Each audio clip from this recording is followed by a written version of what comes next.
welcome back po sa aking adventures. Again and again, I am all wins. Ayan. Ang Lena. Very nice. Bongga. Sino ba naman ang hindi gaganahan gumawa ng keychain kung ganito kaganda, aba? At yun yan, may nagpagawa sa atin ng tig-5 na keychain. Salamat kay Basha at kay Pilar na nagpagawa ng kanilang keychain. Tawang-tawa nga ako dito dahil sa pinapanood ni Meow Meow na bunganga ng bunganga yung kanyang nanay at yung bata ay ganito ang sinabi na lang sa kanyang nanay, "Tama na!" Ganon din ba ang mga nanay natin? Balik nga tayo dito sa aking ginagawa dahil nga nagagandaan na ako talaga kasi nga may pag-liters pa si Owens nyo.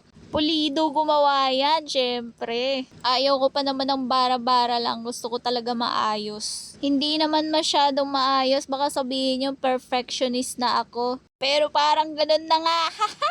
Buti na lang talaga may cutter ako na ganito, hindi ako mahihirapan maggunting-gunting. Pero kapag may mga excess talaga na kailangan guntingin, ginugunting ko para maganda tingnan. At ayan nga, ang ganda ng packaging natin. Pero parang mas maganda tong ginagawa ko dito.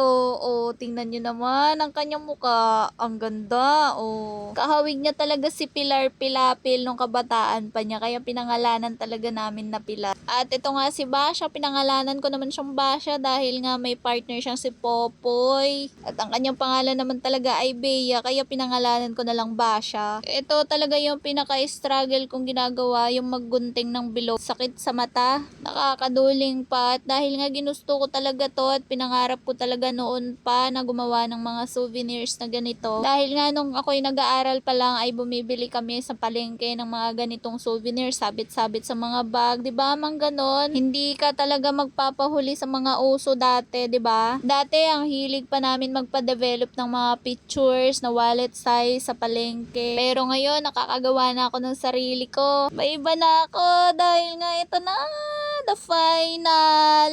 Kung sino po yung gustong magpagawa na po kayo. Ayan. Thank you po sa suporta. Bye!